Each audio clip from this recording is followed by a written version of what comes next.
15 August 2026 88व्या स्वातंत्र्य दिनाचे हार्दिक शुभेच्छा. शाळा समितीचे अध्यक्ष अब्दुल कादर मुबारक शेख,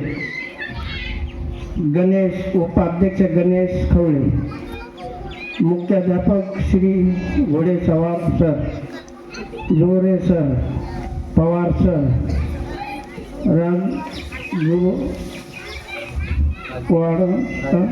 वाड सर, सरपंच शोभाताई बाबासाहेब मोहिते, उपसरपंच संभाजी तुकाराम पवार, सदस्य अश्विनी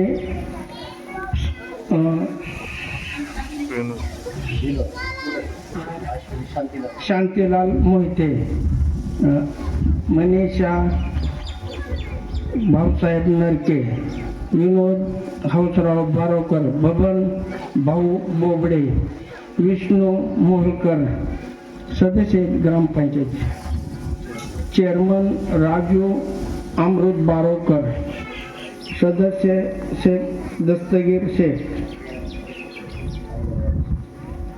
अंगणवाडी शिक्षिका अश्विनी अशोक गायकवाड, संगीता मधुकर बोराटे, प्रियंका बालाजी बारोकर, काळे आका यांचं सर्वांचं हार्दिक असं शुभेच्छा. आम्हाला एवढं सांगायचं आहे की जी तुम्ही करता ही आम्हाला खरोखरच अभिमान आहे. सर्व लोक जेवढे बी असतात आणि हे आता नवीन जे मॅडम आल्या ते आपल्या गावच्या ते दोन्ही पण मुली, आणि हे पण सर्वांनी एवढं सांगायचं आहे की जसं सरांनी आता कामकाज शाळेचं चालवलं आम्हाला मोठा अभिमान आहे. मुलांनी पण काय भाषण करावं, किती कौतुक करावं हे कमीच आहे. असं जर भाषण करत राहिले तर ही फार उच्च शिक्षण उच्च ह्याच्यावर जाणार आहेत. हे आम्ही न शिकल्यामुळं आम्हाला ह्यांचं भरपूर अभिमान वाटतो.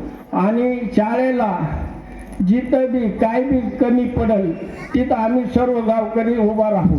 तुम्ही जिथं म्हणताल तिथं, कारण की पैशाचं असो किंवा कुठली अडचण असो.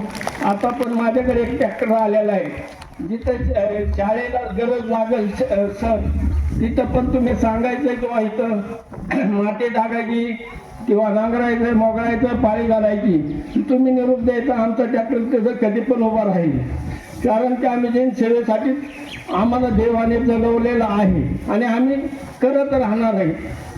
राजकारण बाजूला राहून द्या, समाजकारण महत्त्वाचं आहे आता. आणि दुसरी गोष्ट तुम्हाला ही सांगायचं आहे की आम्ही कुठले मतभेद न करता शाळेवर आम्ही सर्व येतो आणि सहकार्य करतो. असंच करत राहू आणि तुम्ही पण पुढचे पाऊल टाका. आम्ही तुमच्या पाठीशी कधी पण उभे राहू आणि आपल्या शाळेचा विकास करत राहू. एवढं बोलून माझे दोन शब्द संपवतो. जय हिंद, जय महाराष्ट्र.